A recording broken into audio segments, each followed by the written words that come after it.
This is the Dollemore Daily, and I'm Jesse Dollemore. Yesterday, a pretty remarkable hearing was held on Capitol Hill related to UFOs, unidentified aerial phenomenon, UAPs. That's the new thing we're calling them. I think because UFO carries with it a bunch of baggage. And there was a pretty remarkable moment in this remarkable hearing with Nancy Mace, a turncoat among her own people, and she's now like drifting back into MAGA land. She's really a piece of work. Between her, Congresswoman Nancy Mace, and David Grusch, who has been making insane, bold claims about the existence of UFOs, the United States government's awareness of this, complicity relative to the cover-up, storage of UFOs, football field-size UFO crafts, and a lot of people are running away with his particular testimony. Now, he didn't provide any evidence of anything other than him yapping his yap. And I want to caution everyone. I guess that's ultimately the goal or the message of this particular video of me talking right now is to let's cool our jets a little bit. I'm not saying the things he's saying are totally false, but in the scope of what's possible or what is likely, let's use that word likely, I think he's overstepping what's going on. And I'm going to read from New York Magazine and an article about an interview he did that really should put in perspective some of the credibility issues he has based on the things that he's claiming. First, I'm going to play that moment from the hearing yesterday with Nancy Mace and David Grusch, and then we'll talk about some of his other claims. Intelligent extraterrestrials. Something I can't discuss in public setting. Okay, I can't ask when you think this occurred. If you believe we have crashed craft, stated earlier, do we have the bodies of the pilots who piloted this craft? As I've stated publicly already in my News Nation interview, biologics came with some of these recoveries, yeah. Were they, I guess, human or non-human biologics? Non-human, and that was the assessment of people with direct knowledge on the program I talked to that are currently still on the program. And was this documentary evidence, this video, photos, eyewitness? Like, how would that be determined? The specific documentation I would have to talk to you in a skiff about. Gotcha. Yeah. Okay. So, and you may or may not be able to answer my last question, and maybe we get into a skiff at the next hearing that we have, but who in the government, either what agency, sub-agency, what contractors, who should be called into the next hearing about UAPs, either in a public setting or even in a private setting? And you probably can't name names, but what agencies or organizations, contractors, et cetera, do we need to call in to get these questions answered, whether it's about funding, what programs are happening, and what's out there? I can give you a specific cooperative and hostile witness list of specific individuals that were in those. And how soon can we get that list? I'm happy to provide that to you after the hearing. Super. Thank you. And I yield back. I can provide you a hostile and cooperative witness list. Look, again, even the things I'm getting ready to read to you, I'm not saying he's lying. I'm not saying that it is impossible for these things to have happened or to exist.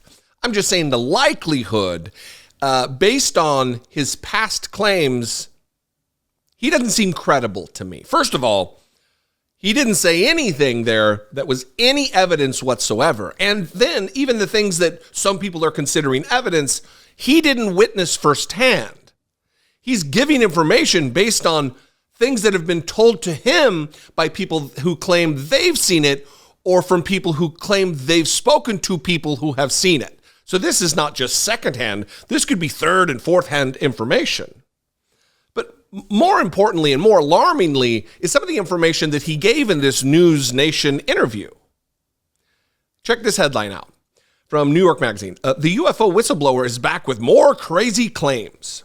Last week, UFO hopefuls and terrestrial-minded skeptics were captivated by the account of David Grusch, a former Pentagon official who claims the United States has been hiding evidence of alien technology and the bodies of crashed alien pilots from Congress. It was a huge allegation taken seriously by some only because of Grusch's experience as an intelligence officer working on the All-Domain Anomaly Resolution Office, the Department of Defense's UFO research wing. In a Sunday interview with NewsNation, Grusch expanded on some of his bold claims and added a few new ones, though he did not provide any evidence beyond his word. Below are the most eye-opening allegations from his 40-minute segment. Now, just coming against the UFO narrative isn't necessarily, I don't believe that that's totally appropriate. But when you start blending in a bunch of common age-old conspiracies, like the Vatican is covering this up, and they're coming from different dimensions, higher realities, and it just gets to be a little bit too much to take seriously. First, the UFOs could come from another dimension. Grusch, who received a college scholarship from the Air Force to study physics, did not describe the unusual aircraft as technology from another planet. Quote, "I don't want to necessarily denote origin," he said. "I don't think we have all the data to say, oh, they're coming from a certain location." Grusch proposed the vehicles the Pentagon is hiding could have come from a different physical dimension as described in quantum mechanics, saying, quote, "We know there are extra dimensions due to high energy particle collisions, etc., and there's a theoretical framework to explain that."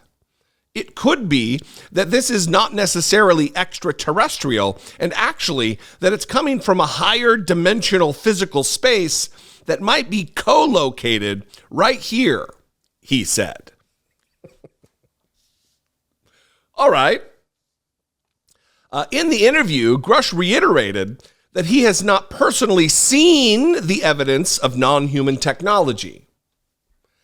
That, for me, is a pretty big red flag. Again, I'm not saying to completely discount this. I'm saying to exercise caution in getting swept away in these types of conspiracy theories, in these types of claims.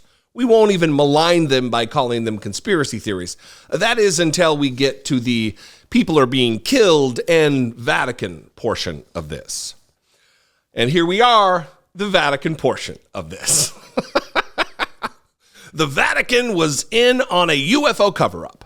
Grusch claimed the first UFO case he was briefed on, again, he hasn't seen anything, involved a vehicle downed in Italy in 1933.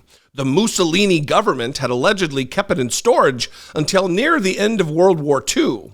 Pope Pius XII back-channeled the existence of the object to the United States, which obtained it in 1944 or 1945. This is where we start going off the rails. Now, we're going to talk about his claims that people have been killed to keep the secrets, that it's a white-collar cover-up. So big business in the United States, capitalism in the United States, is exerting its evil tentacles, which is true in many ways, but to cover up this secret for what purpose?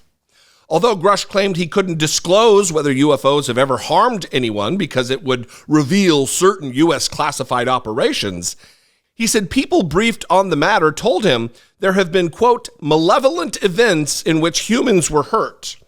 Grusch did say, however, that he saw substantive evidence that white-collar crime had been committed to cover up the clandestine UFO programs.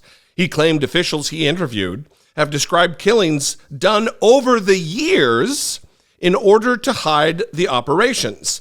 Yeah, and then here we go again with him actually not seeing it. Yeah, I've heard some really un-American things I don't want to repeat right now. Why would you not want to repeat them if it's the truth? If it's going to illuminate us with the facts, with the reality? Why are you cherry picking what you tell, what you're whistleblowing on? Especially where it relates to un-American things. So look, I don't know. You don't know. And I believe Grusch doesn't know. He may believe he knows. He may be bamboozled by people who are telling him things that are untrue. But when you add in all of these other bizarre conspiracy theories, the Vatican and other dimensions and people being killed, but yet not showing us anything, this might as well be another James Comer investigation, because I want to see evidence. I'm open to changing my mind. I'm open to having my opinion changed on the matter, but you got to come with the goods. And this isn't the goods. What do you think? I know this is a little bit off topic, but it's Congress. It's a political issue. You can call, leave me a brief voicemail, 714-576-4054. Of course, you can email me, daily@dollemore.com. If you want to support my work, click that join button below, become a channel member, hit the super thanks button below, or you can go over to patreon.com/IDoubtItPodcast. Follow me on social media. I am everywhere in this dimension. @Dollemore is where you can find me in this dimension. And I'll see you next time. Be genuine in this dimension and take care of one another.